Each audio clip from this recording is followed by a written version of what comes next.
In this module, we will understand the short-term and the long-term approach that you need to take towards your online business. So in the short-term approach, the focus of entrepreneurs should be to develop a proof of concept. Whereas in the long term, the focus will be more on investing more time, money, energy, and resources into the business. So now first, let us understand that what is this proof of concept and how do we analyze the proof of concept in the short-term approach. So there are 5 P's that you need to analyze in the short term to understand whether your business is viable or whether your business is suitable for the online space. So the 5 P's include, the first one is the product. So in the short term, when you have started selling your products, so maybe only through the marketplace or maybe through your website. So in the start, of course, you will be selling your products through limited sales channels. So while you're selling your products through these sales channels, you need to analyze that how is the movement of your products, which are the products which are gaining traction, and amongst your products, which are the fast moving products, which are the products which are slow moving, and maybe you're not getting many orders on these products. So try to analyze your fast movers, your slow movers, and also then try to get in more products which is complementing the fast movers or which is similar to your fast movers. So analyzing the products, analyzing the movement, analyzing which product is moving fast, which products are slow movers, which products are dead, maybe they are not moving at all. So that is what you need to analyze. Second is about pricing. So maybe any of your products are not moving, so you need to analyze that whether price is one of the factors that you need to consider. So you need to go and analyze the pricing of your competitors. You need to analyze that why is price the factor because of which your products are not gaining a lot of traction. So do a competitor analysis before you take any decision, maybe to reduce the price, and try to ensure that your prices are in the start it's affordable. So when I talk about being affordable, I'm not talking about being cheap. I'm talking about being affordable within your brand positioning and the space you're operating into, considering your competitors.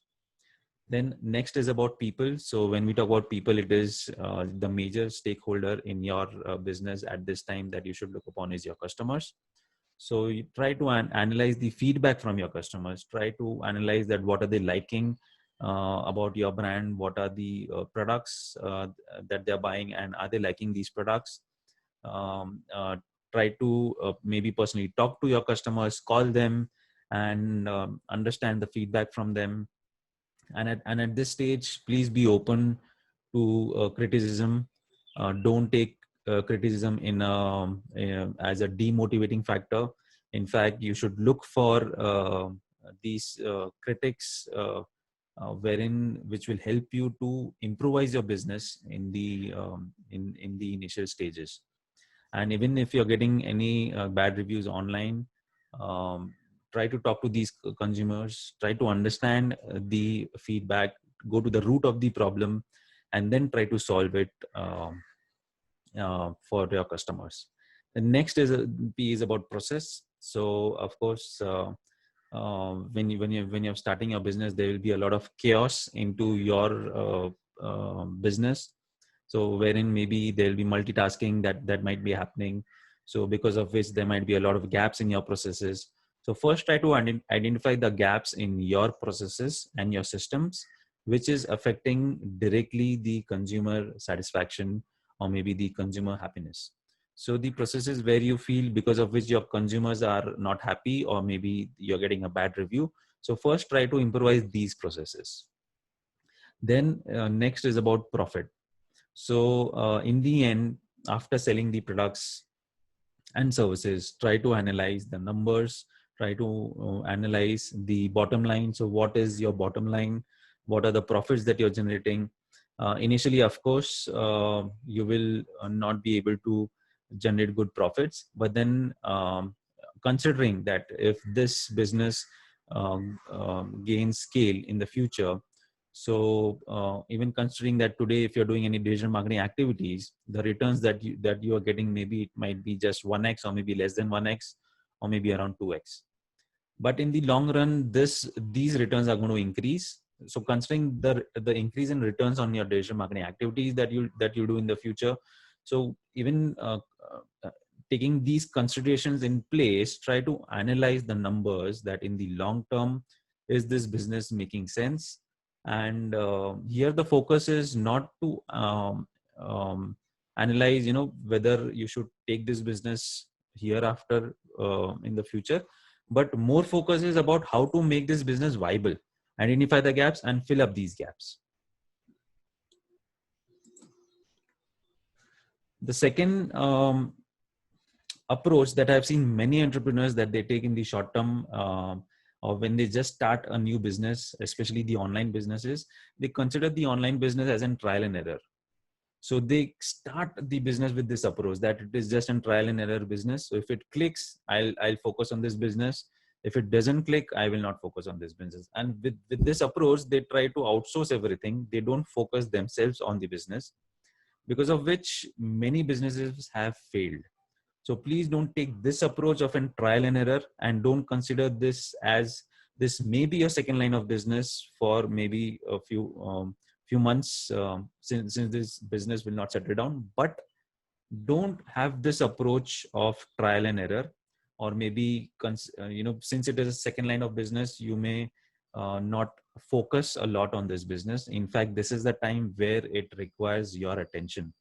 And in this time, if you're able to concentrate and focus on your new business, then in the long term, it will become a viable and a profitable business.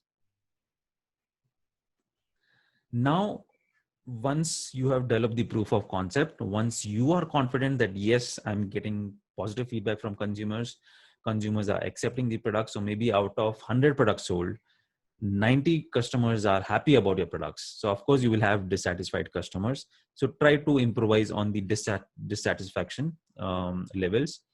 And once you are confident that, yes, now my business, the products are selling, that is the time where now you should start investing more resources into your business. So when I talk about investing more resources, so it is about your time, the money, and the human resource. So this is the time wherein you have to give, you start investing more time into it. You start investing money. So when we talk about money, it is about money on marketing. It is money on the processes to streamline your business. It is money on the overall development of the products, more products and services. So this is the time where you try to focus and invest more into these areas. And of course, when you're expanding your business, you will require a good team at the back end to manage this expansion. So this is the time wherein you need to get in good team members. So again, this team can be, so few people can be in-house, and many activities can also be outsourced. So that is the advantage of the online business, wherein you you can get in touch with good agencies and freelancers who can be a part of your business. So this is how you need to ensure that in the short term. Now, first, when you're starting your business, focus on developing the proof of concept. And in the long term, that is a time when you start investing your resources, your valuable resources into the business.